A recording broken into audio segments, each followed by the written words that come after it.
Magandang good evening po. For tonight's video, halina't samahan nyo kaming makipila ng mahaba at makidumog sa makukulay na siomay na nagsisimula sa halagang 10 pesos na may iba't ibang flavors. At ito pa nga meron din pala silang itinitindang naglalakihang monster siomay na parang ang siopaw ang laki na tumitimbang lang naman ng 250 grams ang isang piraso. At ito pa ang isang matindi dito meron din silang iba't ibang flavors tulad ng monster pork, monster scallops na may cheese at marami pang iba. At grabe, hindi ko nga sukat akalain na matatagpuan lang yan sa Upper Highway Meralco Road, Sukat, Muntinlupa, very near sa police station at kahilera lang ng mga street foods. At yun nga, sobrang makukulay na mga siomay na talaga namang nakakaagaw atensyon, nakakatakam naman talaga. Tapos lalagyan mo pa ng mga condiments nila na lemon extract, asawa o jowa mo, bawang, chili garlic at spring onion. Paano ba naman yung kulay niya may iba't ibang flavors tulad ng pork na very meaty, yung cheese bomb na magugulat ka na lang sa sarap na sumasabog sa bibig mo, pepperoni and cheese na malasang malasa, century egg na may real century egg talaga, sushi siomay na solid at siksik liglig ang laman niya kasamang crab stick sa loob. At meron din silang Java rice na 20 pesos lang ang isang order na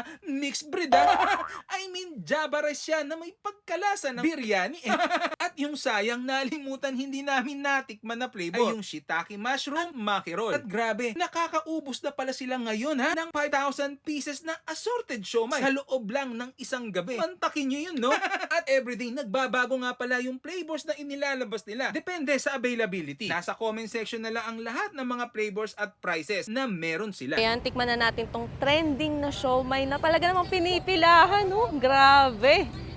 Colorful pa siya, oh. Ayan. So, ito yung kanilang pork siomay. So, assorted na yung in-order natin. Sobrang solid. Sobrang meaty niya. Panalo. Ito naman yung kanilang cheesy cheese bomb. Etong violet.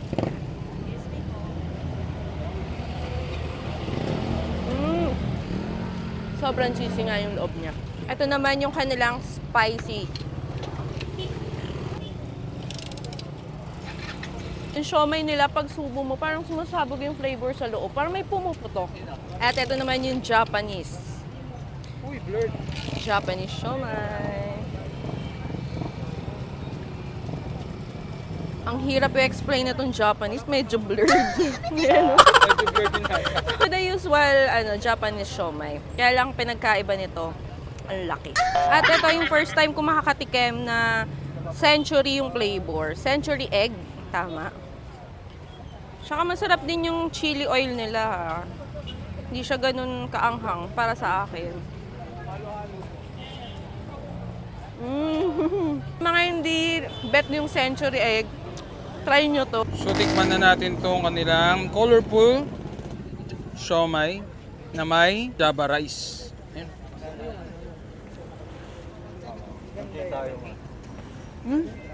Oo nga. Java rice siya pero pag subo mo, may pagka-biryani. Sarap. Scallop and cheese giant to. Grabe. Tikman na natin.